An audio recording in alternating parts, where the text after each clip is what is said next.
জুলাই গণ অভ্যুত্থান কি ডিজাইন ছিল না ষড়যন্ত্র ছিল মাননীয় স্পিকার ওনারা জানেন না। ওনারা জানেন না কে কিভাবে আন্দোলনে এসেছিল, কে কখন মারা গিয়েছে, স্নাইপার ছিল কি ছিল না ওনারা জানেন না। এই সরকার দলের বিএনপির সংসদ সদস্য যিনি জুলাই গণ অভ্যুত্থানে যারা মারা গিয়েছেন এবং তাদের সাথে পুলিশি হত্যাকাণ্ডের তুলনা করছেন, এই বয়ানটা আওয়ামী লীগের বয়ান। গণ অভ্যুত্থান নিয়ে আমরা দেখছি মাননীয় স্পিকার এখনো ষড়যন্ত্র, জুলাই গণ অভ্যুত্থানের ব্যাখ্যা, মুক্তিযুদ্ধের সাথে তুলনা, কে ছোট কে বড়, ষড়যন্ত্র, নানান ব্যাখ্যা আসতেছে। এবং ফ্যাসিস্ট আওয়ামী লীগ এবং ভারতীয় মিডিয়া এই জুলাই গণ অভ্যুত্থানকে শুরু থেকেই ডিফেমিং করে গিয়েছিল, বিরুদ্ধ অবস্থান নিয়েছিল। কিন্তু মাননীয় স্পিকার, দুঃখ লাগে যখন জুলাই গণ অভ্যুত্থানে আমাদের শরিক বা প্রধান স্টেক হোল্ডারও যদি বলি, রাজনৈতিক দল হিসেবে বিএনপি এবং এই সংসদে উপস্থিত আছেন তাদের সরকার দলীয় কিছু কিছু এমপি এই গণ অভ্যুত্থানের বিরুদ্ধে কথা বলছে। জুলাই গণ অভ্যুত্থান কি ডিজাইন ছিল না ষড়যন্ত্র ছিল মাননীয় স্পিকার ওনারা জানেন না। ওনারা জানেন না কে কিভাবে আন্দোলনে এসেছিল, কে কখন মারা গিয়েছে, স্নাইপার ছিল কি ছিল না ওনারা জানেন না। তো মাননীয় স্পিকার, যারা জানেন, যারা মাঠে ছিল তাদের থেকে জেনে নিতে পারেন উনি, কিন্তু এই ধরনের বক্তব্যের আমরা কঠোর নিন্দা এবং প্রতিবাদ জানাই। মাননীয় স্পিকার, আমরা আরো দেখি এই সরকার দলের বিএনপির সংসদ সদস্য যিনি জুলাই গণ অভ্যুত্থানে যারা মারা গিয়েছেন এবং তাদের সাথে পুলিশি হত্যাকাণ্ডের তুলনা করছেন, এই বয়ানটা আওয়ামী লীগের বয়ান। এবং পুলিশের হত্যাকাণ্ড এটা নাকি হাজার ছাড়িয়ে যাবে, হাজারে প্রকাশ করতে হবে, এই ধরনের কথা তিনি টকশোতে গিয়ে বলে বেড়াচ্ছেন। আমরা মুজিব বাহিনীর মুক্তিযোদ্ধাদের ইতিহাস জানি, সেই গল্প আজকে বলবো না মাননীয় স্পিকার।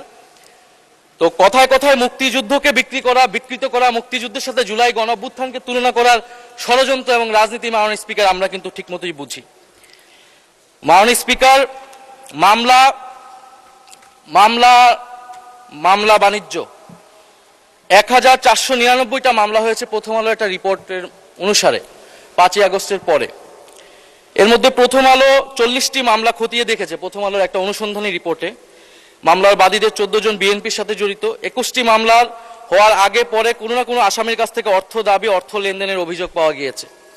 বাকি 19 মামলায় রাজনৈতিক, ব্যবসায়িক, পেশাগত, পারিবারিক দ্বন্দ্ব থেকে অনেককে আসামি করা হয়েছে বলে অভিযোগ করেছেন ভুক্তভোগী ব্যক্তি ও তাদের স্বজনরা। আমার কাছে নামগুলোও আছে, অনেকগুলা রিপোর্ট এসেছে বিএনপির কারা কারা তৃণমূলে এই অনেকগুলা ভুয়া মামলা করেছে, যে মামলায় যে আসল আসামি, যে গণহত্যাকারী, তার নামও আছে, আবার একজন সাধারণ ব্যবসায়ী বা ব্যক্তিগত দ্বন্দ্ব আছে তার নামও আছে। এমনকি বিএনপির অনেক নেতাকর্মীরও নাম আছে, তার অন্য পক্ষ হলে, অন্য কোরাম হলে তাদের নামও সেই মামলায় ঢুকিয়ে দেওয়া হয়েছে। এই হচ্ছে মাননীয় স্পিকার মামলার, সারা দেশে যে সাধারণ মামলাগুলো এবং অন্তর্বর্তী সরকারের সময় স্বরাষ্ট্র মন্ত্রণালয় থেকে উদ্যোগ নেওয়া হয়েছিল এই মামলাগুলোকে স্ক্রুটিনি করা। স্বরাষ্ট্রমন্ত্রী ভালো বলতে পারবেন এখন কি অবস্থায় আছেন। তারপরে মাননীয় স্পিকার, আইসিটির ট্রাইব্যুনাল, তো ট্রাইব্যুনালের চিফ প্রসিকিউটর ওনারা সরিয়ে দিলেন, ওনারা ক্ষমতায় এসে কেন সরিয়ে দিলেন এর কোনো ব্যাখ্যা আমরা ওনাদের কাছ থেকে পাইনি।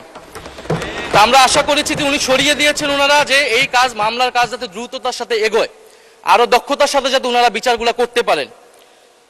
মাননীয় স্পিকার, একটু সময় বাড়িয়ে দিবেন। মাননীয় স্পিকার, এই সরকার গঠিত হওয়ার পর কিছু রায় এসেছে, কিন্তু এই রায়গুলা, এই মামলার সব প্রসিডিওর আগের প্রসিকিউশন টিমই সম্পন্ন করে গিয়েছে। নতুন করে 3টি মামলার অভিযোগ গঠন করা হয়েছে, যার সবগুলো প্রসিকিউশন তদন্ত, আগের প্রসিকিউশন তদন্ত সম্পন্ন করেছে। আমার জানা মতে নতুন করে কোনো মামলার তদন্ত প্রক্রিয়া বর্তমান প্রসিকিউশন আগাতে পারেননি। মাননীয় আইনমন্ত্রী হয়তো ভালো আমাদেরকে সঠিক তথ্যটা দিতে পারবেন। আমি যদি ভুল হয়ে থাকে আমি খুশি হব যদি দ্রুততার সাথে আগায়।